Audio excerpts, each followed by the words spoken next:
The room held 214 people that afternoon, and not one of them made a sound. They had come to the Federal Law Enforcement Training Center in Glencoe, Georgia on a Thursday in the autumn of 1981, expecting a routine demonstration. Some were field agents, some were supervisors logging mandatory certification hours, a handful were instructors themselves. Men who had spent careers teaching other men how to survive. They sat in folding chairs arranged in precise rows across a gymnasium floor that smelled of rubber mat and chalk dust. At the front of that room stood a training platform 12 feet wide and 8 feet deep, elevated 4 inches off the ground. 2 men stood on it. One of them was Chuck Norris. The other man believed that the next 60 seconds would be the most important of his professional life. He was wrong about the 60 seconds. Before the outcome is revealed, understand who that second man was. His name was Richard Calloway, and nothing about him invited dismissal. He had served 11 years with the United States Secret Service. The final 4 as a hand-to-hand combat instructor responsible for training the protective details assigned to 3 consecutive administrations. He held a 4th-degree black belt in judo, a 3rd degree in hapkido, and had completed over 2,000 hours of documented close-quarters combat instruction. At 37 years old, Calloway stood 6 feet 1 inch tall and weighed 211 pounds of conditioned muscle. He had been requested specifically by the center's curriculum director to evaluate the visiting instructor's methodology. He had agreed. He had come prepared. What Richard Calloway had not come prepared for was the moment Chuck Norris looked at him across 4 feet of training mat and waited. That moment is the subject of this video. This channel exists to document the confrontations that reshaped men who believed they were unshapeable. It exists to examine what happened when the world's most dangerous martial artist was tested by the world's most credentialed challengers. What you are about to witness is not a story about violence. It is a story about the distance between reputation and reality, and what a man learns when those 2 things finally meet. If this channel has found you for the first time, consider staying. The stories told here do not soften their edges. Now, Glencoe, Georgia, Thursday, the autumn of 1981. Chuck Norris had arrived at the Federal Law Enforcement Training Center at 7:43 in the morning. 47 minutes before the facility's administrative staff, he had been invited by the center's director, a former Marine colonel named Gerald Hutchins, who had seen Norris demonstrate combative principles to a Special Forces battalion at Fort Bragg the previous spring. Hutchins had described what he witnessed to 3 separate colleagues in 3 separate conversations using the same word each time. He used the word undeniable. The invitation had been extended formally. Norris had accepted without negotiation. He arrived alone, carrying a single canvas bag, and spent the first 40 minutes of the morning walking the gymnasium floor without speaking to anyone. The janitor on duty, a retired Navy petty officer named Ernest Webb, would later tell his son that the man moved through that empty room the way a cartographer moves through unmapped territory. Deliberately, as though marking distances only he could see. By the time the agents filed in at 9 o'clock, Norris had already been standing on the training platform for 6 minutes. He had not stretched visibly. He had not shadowboxed. He had not performed any of the performative warm-ups that visiting instructors routinely use to signal readiness. He stood at the rear edge of the platform with his arms at his sides and watched 214 people find their seats. Richard Calloway entered the room at 9:04 and took a position along the gymnasium's east wall, apart from the seated audience. He had been briefed the previous evening by Hutchins. His role was described as evaluative. He was to observe the demonstration and provide a written assessment of its applicability to federal protective protocols. What Hutchins had not explicitly stated, but what both men understood, was that Calloway's presence carried a secondary function. He was the room's standard of measurement. If what Norris demonstrated fell short of what the Secret Service already taught its agents, that gap would be recorded. It would be documented. It would become part of the curriculum review.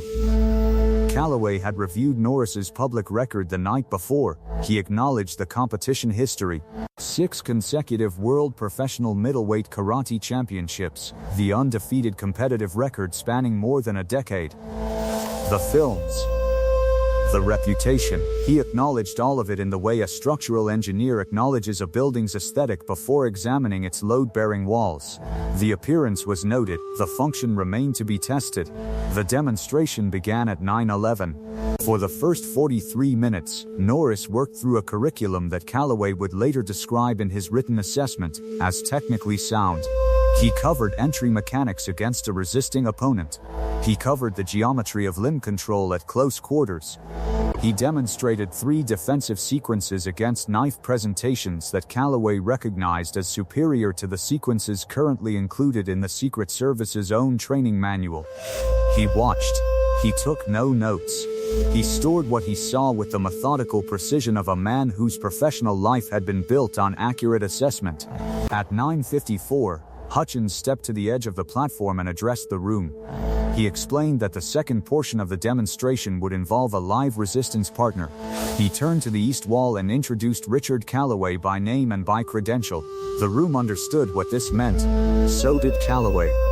So did Norris, who received the introduction by turning his head toward the east wall and holding Callaway's gaze for exactly 3 seconds before looking away. Callaway crossed the gymnasium floor in 14 steps. He stepped onto the platform and stood 6 feet from Chuck Norris.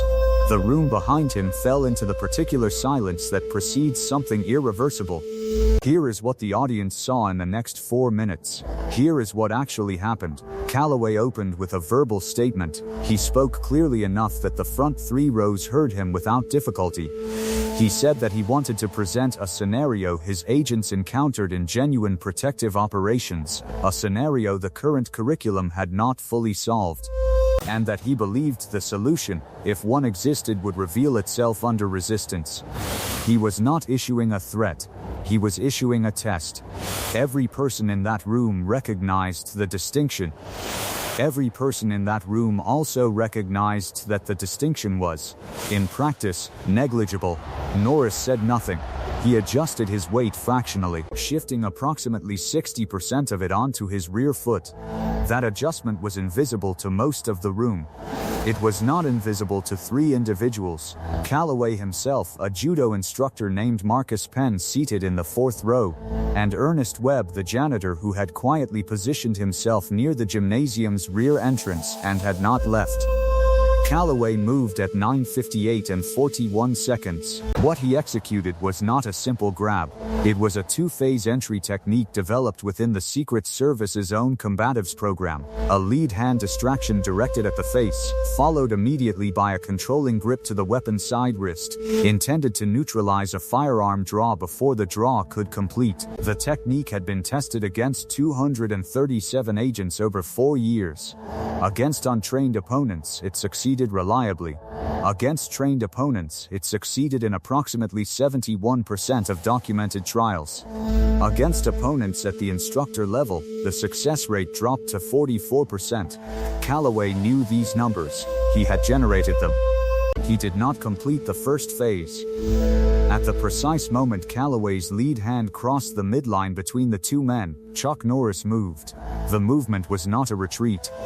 It was not a block in any classical sense. It was a redirection that used 11 degrees of lateral body rotation and a simultaneous drop of 4 inches in his base to cause Callaway's hand to arrive at a location where Norris's face was no longer present. The hand found air. In the same continuous motion, Norris's left hand had already contacted Callaway's forearm at a point 7 inches above the wrist, not to grip it, but to guide it, adding approximately 15% more acceleration to Callaway's own committed motion, and directing that motion past Norris's body along a path that placed Callaway momentarily off balance by a margin of roughly 3 degrees of forward lean. 3 degrees does not sound like much.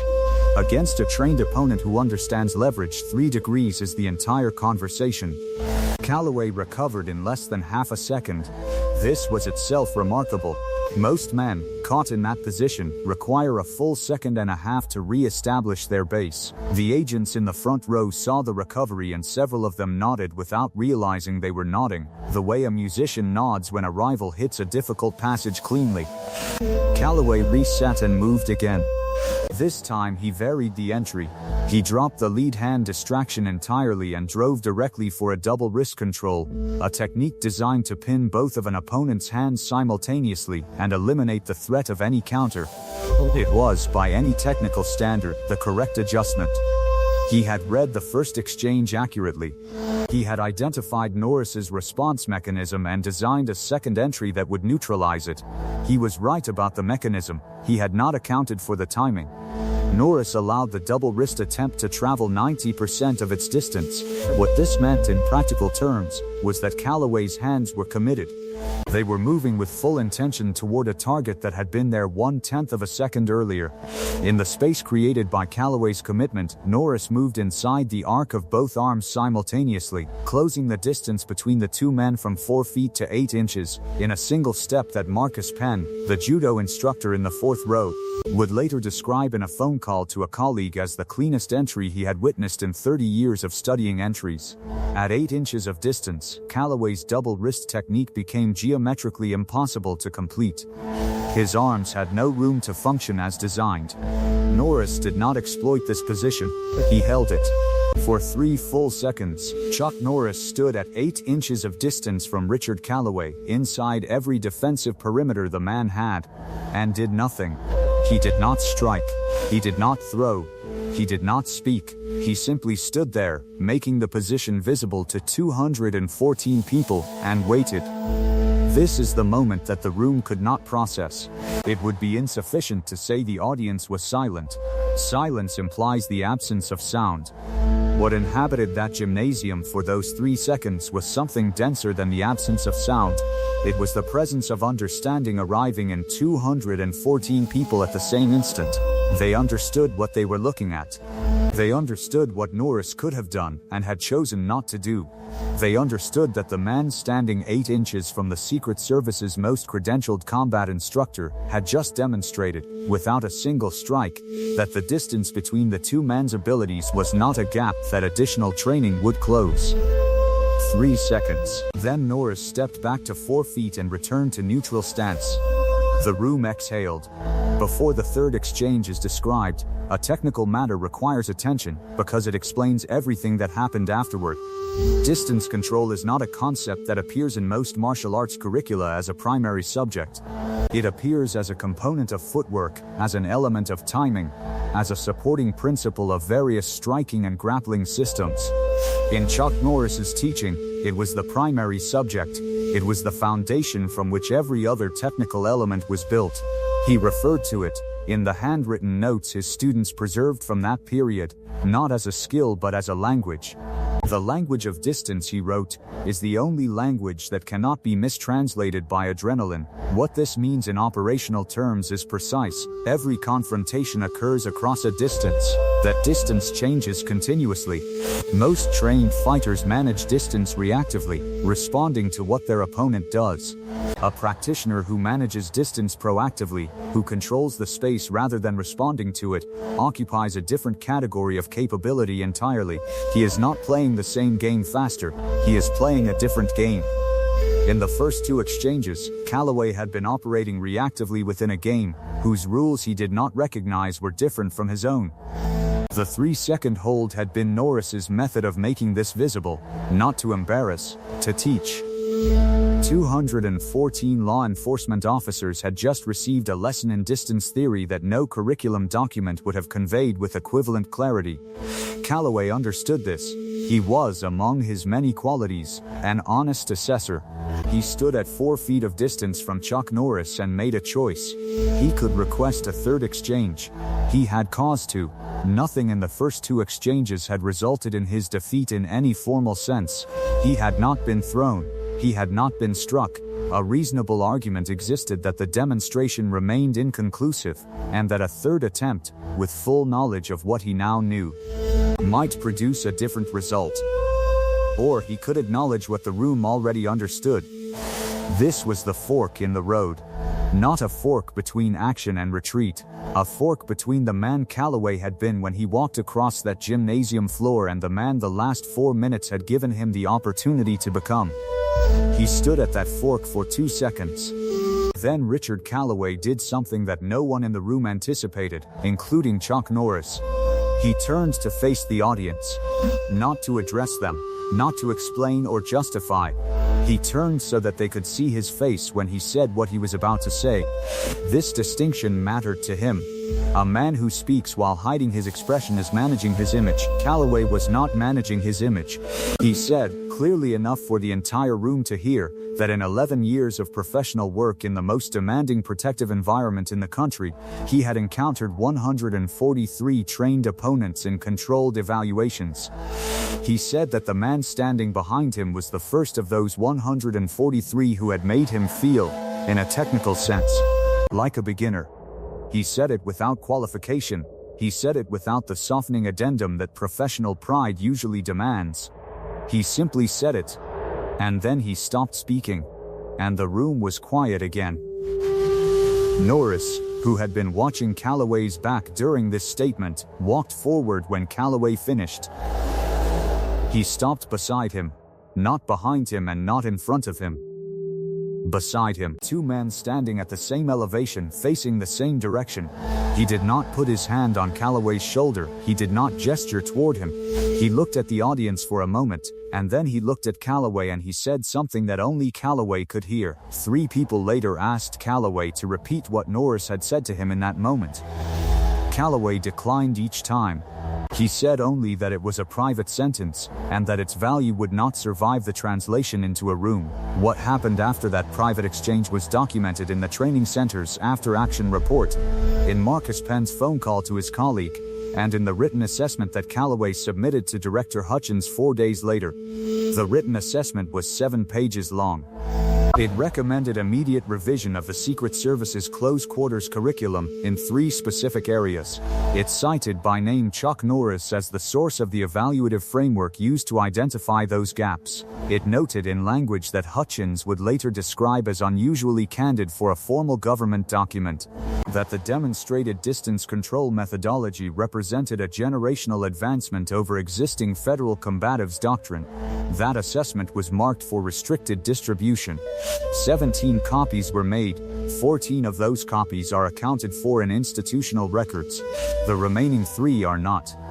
What is known is that within 8 months of the Glencoe demonstration, the Federal Law Enforcement Training Center had restructured its hand-to-hand combatives curriculum in a manner that incorporated principles directly traceable to the methodology Norris had demonstrated. No formal credit line appeared in the revised documentation.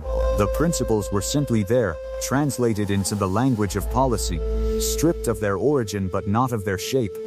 Richard Calloway continued his career with the Secret Service for 9 more years. He retired in 1990. In retirement, he taught privately. Former students who trained under him during those retirement years noted a consistent theme in his instruction that had not been present in his earlier teaching. He no longer opened combative sessions with technique. He opened them with distance. He spent the first 40 minutes of every session on a concept he described to his students as the primary language. He never publicly attributed the emphasis to a specific source. His students asked him, on more than one occasion, where that framework had come from. He gave the same answer each time. He said it came from an afternoon in Georgia when he learned that the best thing about being wrong is that it is the only reliable path to being right. Chuck Norris left the Federal Law Enforcement Training Center at 4:17 that afternoon, 2 minutes after the day's final session concluded. He was observed by Ernest Webb, who had remained in the building. Webb later described what he saw in straightforward terms. He said the man picked up his canvas bag, thanked the janitor by first name despite having met him only once that morning, and walked out into the Georgia afternoon without looking back. The canvas bag, Webb noted, appeared no heavier leaving than it had arriving. Whatever Chuck Norris carried into that building had not been left behind.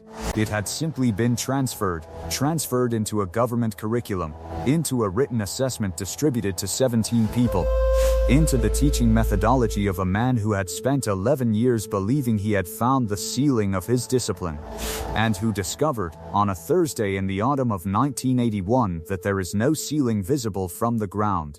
into the memory of 214 agents, supervisors and instructors who arrived that morning expecting a routine demonstration, and left carrying something they had not brought with them. What they carried was the specific weight of having watched a man with every credential the profession offered choose honesty over image in a room full of his peers. And having watched that choice receive the only response it deserved, not applause, not acknowledgement, but the quiet standing of another man beside him, saying something no one else was meant to hear. That weight does not diminish with distance. Anyone who has carried it will confirm this. The room held 214 people that autumn afternoon in Georgia. Every one of them left changed. Not because they witnessed a defeat, because they witnessed its opposite, two men at the edge of what either of them knew, and only one with the map, and the one with the map handing it over without condition. That is the inheritance Chuck Norris left in every room he entered. Not the record, not the title, not the films or the mythology that surrounds them. The inheritance was this, that mastery, honestly held, has no need to announce itself, and that the man who has truly learned something is always more interested in the learning than in being seen to have learned. There is a discipline in that which no belt rank captures. There is a courage in that which no training manual specifies. Every great instructor carries one afternoon they return to when pride begins to harden into certainty. Calloway's afternoon was in Glencoe. That afternoon is why he became something larger than what he already was. The same afternoon, and 1,000 like it, is why Chuck Norris became something that the word champion has never been adequate to describe. Some men spend a career building walls around what they know, others spend a career building doors. The difference is not talent. It is the choice, made once and then made again every single day, between protecting what you have and expanding what is possible. In the next video on this channel, the setting changes. The year is 1977. A Hollywood stunt coordinator with a documented background in competitive wrestling and 4 inches and 60 pounds on Chuck Norris walks onto a film set in Los Angeles and makes a calculation. He calculates that the cameras are not rolling, that no record is being kept, and that the man standing in front of him is, at his core, an actor. What the stunt coordinator discovers over the next 90 seconds and what it costs him professionally is a story that has not been told in full. Not yet. Claude is AI and can Ma.